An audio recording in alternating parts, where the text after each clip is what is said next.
আজকে সমান্তর ধারার 13.1-এর 13 নম্বর অঙ্কটা আমরা করব। প্রিয় শিক্ষার্থী বন্ধুরা, এর আগে আমরা দুইটা সূত্র দিয়েছিলাম। একটা হলো সমান্তর ধারার n-তম পদ আর একটা n-টি পদের সমষ্টি। তো আমরা এবার 13 নম্বর অঙ্কটা দেখি কি বলছে। 13 নম্বর অঙ্কটায় বলছে কোন সমান্তর ধারার 12তম পদ 77 হলে এর 23টি পদের সমষ্টি কত। এখানে কিন্তু প্রথম পদ এবং সাধারণ অন্তর দেওয়া নেই। আমরা এই জন্য প্রথম পদ এবং সাধারণ অন্তরটা আমরা ধরে নিব। কিভাবে লিখব তাহলে? ধরি সমান্তর ধারার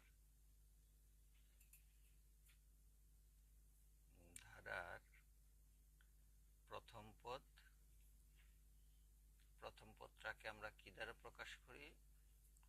এ। সমান্তর ধারার সাধারণ অন্তরটাও আমরা ধরে নেই। সমান্তর ধারার সাধারণ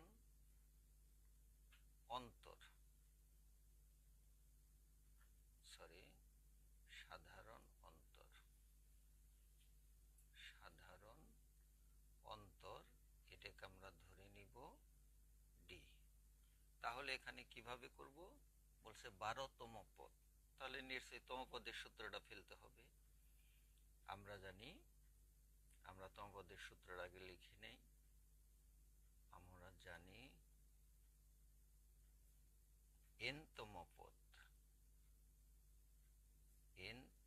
পদ কি a plus n-1 into D.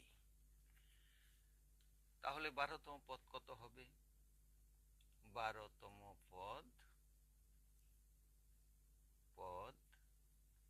a plus 12-1 into D. এইটা কত দেওয়া আছে? 12তম পদটা কত দেওয়া আছে তোমরা নিশ্চয়ই দেখতে পাচ্ছ। 12তম পদ দেওয়া আছে 77। তাহলে সুতরাং আমরা লিখতে পারি, সুতরাং a প্লাস 12-1 ইন্টু ডি এটা সমান 77। আমরা এটাকে আরেকটা লাইন করে দেখাইতে পারি, a প্লাস 11d সমান 77। এটা একটা সমীকরণ চিহ্নিত করি। এবার বলছে ধারাটির 23টি পদের সমষ্টি। আমরা দুইটা সূত্রে ফেলব। প্রথম 23টি পদের সমষ্টি, তাহলে ধারাটির 23টি পদের সমষ্টি, 23টি পদের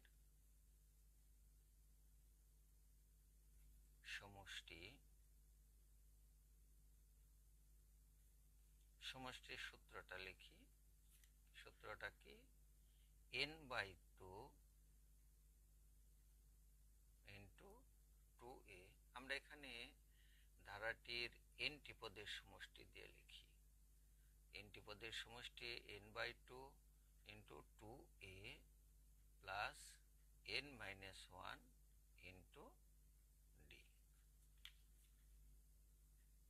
তাহলে 23টি পদের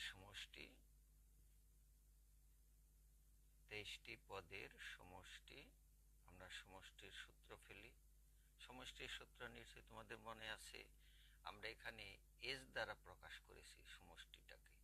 তাহলে s23 সমান 23/2 into 2a plus 23-1 into D.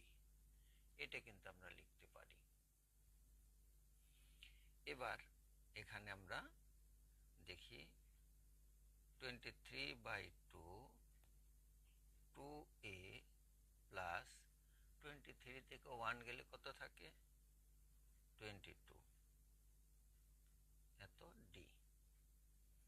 এখানে আরেকটা জিনিস করা যায়, সেটা হলো আরেকটা কাজ করা যায়, সেটা হলো কি 23/2 এখানে দেখো এখান থেকে কিন্তু 2 কমন যায়। আমরা যদি এখানে 2 কমন নেই তাহলে থাকবে a plus 11d। a plus 11d এর মান নিশ্চয়ই তোমরা জানো, আমরা যে সমীকরণটা দিয়েছি সেখানে কিন্তু বলা আছে a প্লাস 11d সমান 77। তাহলে আমরা এটা লিখে যাই 23/2 ইন্টু 2 ইন্টু 77। এখন দেখো এখানে 2 আর 2 কাটা যায়, কত থাকে 23 ইন্টু 77। আমরা যদি বিশ্লেষণ করে লিখি, এখন এটার সাথে এটা গুণন করলে দেখো গুণন করলে কত হয়, গুণন করলে হবে, আমরা এখানে একটু রাফ করতে পারি, 77 আর 23, তাহলে কত হয় 3 7 21 এর 1 হাতে রয়েছে 2, 3 7 21 আর 2 22 23। আবার 2 দ্বারা করো, 2 দ্বারা 7 কে করলে 14 হাতে 1, 2 দ্বারা 7 রে করলে 14 আর একে 15।